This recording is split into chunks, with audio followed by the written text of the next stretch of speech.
նշեցիք, որ Սամվել Կարապետյանի հետ որևէ քննչական գործողություններ չեն իրականացվել, ըստ ձեզ ինչու է 53 քննիչներ, այդպես էլ նախաքննության ավարտ չեն հայտարարում, եւ երկրորդ հարցը, վերաքննիչ բողոքներ ներկայացրել եք նաեւ դուք պաշտպանական խումբը, ինչ հիմք, ինչ պահանջ ունեք եւ արդյոք դրանք բարույթ ընդունվել են թե ոչ։ Շնորհակալություն, հարգելի գործընկերներ։ Այո, 53 քննիչներից բաղկացած քննչական խումբը վերջին ժամանակահատվածը վերցնենք, թեև մինչ այդ էլ որևէ գործողություն Սամվել Կարապետյանի մասնակցությամբ չեն կատարում։ Այսինքն հարց է չէ առաջանում, քրեական վարույթ, որ հարուցում եք, մարդուն մեղադրանք, որ առաջադրում եք, պետք է գիտակցեք, չէ, որ անձը անմեղ է, քանի դեռ հակառակը օրինական ուժի մեջ մտած դատավճռով չեք ապացուցել։ Հետևաբար ինչ պետք է չէ լինի։ Քննչականը, որը ոչ թե մեղադրանքի կողմի մարմինն է, այլ ամբողջական օբյեկտիվ քննություն ապահովող մարմինն է, պետք է ինտենսիվ գործողություն անի։ Ակնհայտ է, որ այս դեպքում գործ ունենք պարզապես ձևական մեղադրանքի հետ, ամեն գնով կալանք պահելու հետ։ Այսքան բան, ստեղ ուրիշ բովանդակություն չկա, այլ հարց, որ 53 քննիչ փաստացի ներգրավված են այս հրեշավոր, չարամիտ, ամոթալի գործողության մեջ, որտեղ այո, նոյեմբերի 18-ի խաբհման միջոցի վերաբերյալ որոշման պայմաններում, երբ կալանքը երկարաձգվեց եւս 2 ամսով, քննչական մարմինը պետք է լիներ ամենաակտիվ, ամենաջանասեր մարմինը, բայց ունենք ճիշտ հակառակը, ունենք տոտալ անգործություն, ունենք ընդհանուր առմամբ ջանասիրության տապալում քննչական մարմնի կողմից, բայց զուգահեռաբար ունենք դատախազություն, որը օրինակ կարողանում է հունվարի 5-ին ոչ թե հանձնարարական տա կամ չգիտեմ ցուցում փոխանցի քննչականին, որ ի վերջո օրինականության հսկողությունը ապահովելով նենց անեն, որ քննչականը տեղից շարժվի։ Ի վերջո ապահովի գործի ջանասիրությունը։ Փոխարենը ունենք, որ կարողանում են հասցնել վերաքննիչ բողոք մուտքագրել, ամեն գնով կալանք պահանջելու համար։ Հետևաբար, այո, որևէ գործողություն չի եղել Սամվել Կարապետյանի մասնակցությամբ։ Որևէ գործողություն չի եղել։ Ինչ վերաբերում է բողոքին, դատական ակտի վերաբերյալ մեր կողմից։ Այո, այն ներկայացվել է, այո, այն վարույթ ընդունվել է։ Եթե շատ հակիրճ ձևակերպենք, տրամաբանությունը հետևյալն է։ Մեր դիրքորոշումն է, որ այստեղ ընդհանրապես խաբհման միջոց պետք է կիրառված չլինի։ Բայց եթե նույնիսկ դատարանը հաշվի առնելով քննչականի, դատախազության եւ ընդհանուր քաղաքական հետապնդման այս տոտալ մթնոլորտը, որը տեսնում ենք, եթե մի խաբհման միջոց պետք է ընտրի այնպիսինը, որ այն լինի համաչափ, բալանսավորված։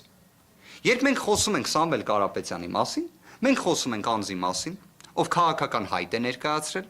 դեռևս 2025 թվականի հուլիսի 4-ի իր հրապարակային ուղերձով, որը շարունակական է եղել, վերահաստատվել է եւ գնալով էլ ավելի մեծ մասշտաբի է հասել։ Հիմա այդ պայմաններում, երբ անձին հրապարակային հայտարարություններ անելու սահմանափակում է կիրառում, դրանով ինչ ենք պատկերացնում։ Այսինքն դրանով մենք ժողովրդավարություն ենք պատկերացնում, քաղաքական իրավունքների իրացում ենք պատկերացնում։ Հիմքերից մեկը դա է, որ այն պետք է անհապաղ վերացվի։ Երկրորդը, երբ կիրառվել է գրավ եւ բացակայել ու արգելք, լրացուցիչ խաբհման միջոցի էլ անհրաժեշտությունը ո՞րն է։ Ընդհանրապես դա առավել քան բավարար է։ Առավել քան։ Հետևաբար մյուսը նաեւ ընդհանրապես դրա վերացումն է։ Տնային կալանք խաբհման միջոցի մասին է խոսքը, որը եւս չափազանց ինտենսիվ խաբհման միջոց է։ Եվ իդեպ այս ամենը ինչ որ իմաստով, հա, տնային կալանքի կիրառում, բայց նման տիտանական մասշտաբային սահմանափակումներով, համակցված այլ խաբհման միջոցներով, վերաքննիչ բողոք նման օպերատիվությամբ, դատավոր Սուրեն Խաչատրյան։ Հուսանք։ Ուղղակի մեկ հանգամանք նշենք։ Եթե պայմանականորեն այլ դատավորները քննարկում էին կալանքից անձին ազատելու հարց, հա, Սուրեն Խաչատրյանը դատավոր քննարկում է Սամվել Կարապետյանին կրկին կալանավորելու հարց, հա, այսինքն մի հանգամանք էլ հա բացահայտեմ, դատական նիստերից մեկի ժամանակ, սա մի քիչ ծիծաղելի է հնչում, բայց ես սա ամենայն լրջությամբ եմ ասում։ Քննիչը եւ դատախազը հայտնեցին, որ իրենք ունեն անհանգստություն, որ եթե տնային կալանք կիրառվի Սամվել Կարապետյանի նկատմամբ, Սամվել Կարապետյանը կկարողանա լքել Հայաստանի Հանրապետությունը։ Այսինքն տնային կալանքից դուրս կգա եւ կլքի Հայաստանի Հանրապետությունը։ Եվ դա ասում էին ամենայն պատասխանատվությամբ։ Սամվել Կարապետյանը իդեպ դատական նիստի ժամանակ հենց թեև մենք այսպես ասած լրջորեն մոտենում էինք, որ իրավական հակափաստարկներ ներկայացնենք, Սամվել Կարապետյանը սկսեց ծիծաղել նիստի ժամանակ։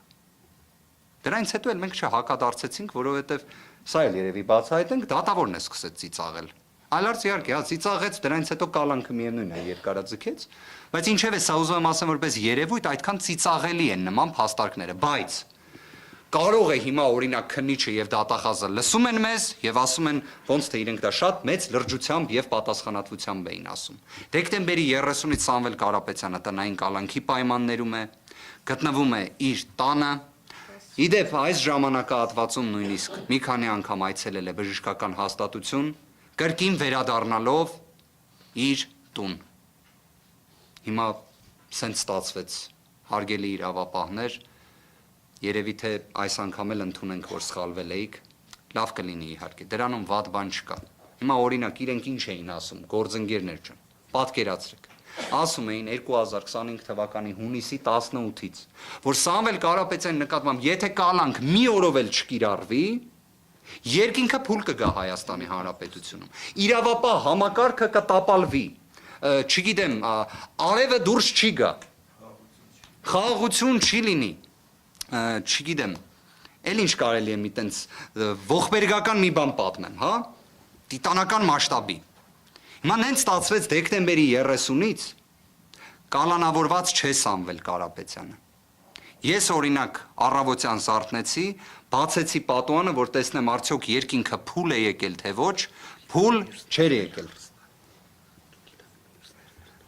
Այսքանը գործընկերներ ջան։ Մի փոքր լրացում ձեր հարցի հետ կապված հազար ներողություն եմ խնդրում։ Այ ասեցիք ինչն է խնդիրը, որ ավարտ չեն հայտնում ուղարկեն դատարան։ Որ դա շատ ակնհայտ ու ակնառու է։ Ավարտ չեն հայտնում ուղարկեն դատարան, որպեսզի հրապարակայնորեն հասարակությունը չտեսնի, թե ինչ խայտառակ քրեական գործի հետ մենք գործ եւ առնչություն ունենք։ Միակ պատճառը դա է։ Ուրիշ պատճառ ու փաստար գոյություն չունի։ Ավարտ չեն հայտնում, որպեսզի հասարակությանը նախաքննական գաղտնիքի քողի մեջ պահեն, թե բարդ քրեական գործ ենք քննում։ Ընդհանրապես գործողություն չի արվում։ Ընդհանրապես։